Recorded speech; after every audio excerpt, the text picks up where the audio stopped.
சூர்யானாவுடைய சூர்யா 46 திரைப்படத்தோட ஸ்டோரியில் என்ன இப்போ சொல்கிறேன்னு சொல்லி புதுசாக ஒரு ட்விஸ்ட்டை தூக்கி போட்டிருக்காரு. அந்த ஒரு படத்தோடைய ப்ரொடியூசரான வம்சி அவர்கள். அப்படி என்ன ட்விஸ்ட்டை தூக்கி போட்டிருக்காரு அப்படிங்கிறத இந்த வீடு பேச போகிறோம். சூர்யா 46 திரைப்படத்தை நம்ம சூர்யானா வந்துட்டு கஜினியில் வர சஞ்சய் ராமசாமி ரோல்லையே தான் வந்துட்டு தான் பண்ண போகிறாங்க. இது ஒரு ஃபேமிலி ஓரியன்ட் ஃபிலிம் தானா.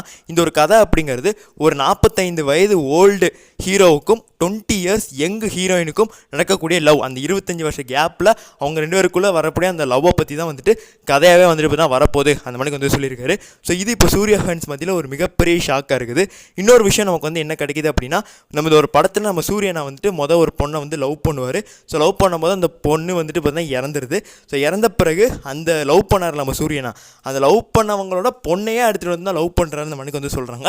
ஸோ அந்த பொண்ணு தான் வந்துட்டு மமிதா பைஜா. அவங்களுக்கு 20 வயசு, இவருக்கு 45 வயசு. 2 பேருக்கு லவ் வரப்போது. அது எப்படி வந்து அப்படின்னா கதை எக்ஸ்போஸ் பண்ண போகிறாங்க அப்படிங்கிறதான் வந்துட்டு இது உண்மையிலே ரொம்பவுமே வந்துட்டு இந்த ஒரு கதை கேட்குறதுக்கு வித்தியாசமாக இருக்குது. ஸோ தெலுங்கு ஃபிலிம்ஸ் எல்லாமே வந்துட்டு இப்படி தான் இருக்கும். ஸோ இதை வந்துட்டு தமிழ் ஆடியன்ஸும் கனெக்ட் பண்ணுற மணிக்கு கொஞ்சம் மாற்றி வந்து பண்ணியிருக்காங்க. இல்லை அப்படின்னா தமிழ் ஆடியன்ஸ் வந்து வெறுத்துருவாங்க சுத்தமாக. ஸோ அது ஏற்ற மணிக்கு வந்து பண்ணியிருக்காங்க. ஸோ இதில் எனக்கு ஒரு டவுட் என்னென்னா, ஷூட்டிங் ஸ்பாட்லேருந்து நிறைய ஃபோட்டோஸ் வந்து வெளியே இருந்தது. எல்லா ஃபோட்டோஸ்லையும் பார்க்குறதுக்கு நம்ம அண்ணா எங்கே தான் இருக்கார். ஸோ அப்போ ஓல்டு கெட்டப், அதாவது 45 வயசுக்குன்னா கொஞ்சமாக சேஞ்சஸ் காட்டும். ஸோ அந்த ஒரு சேஞ்சஸான லுக்கை கூட வெளியே விடாத அளவுக்கு பண்ணியிருக்காங்க. பட் நான் அது இப்போ தூக்கி போட்டு இவரே உடச்சிட்டாரு.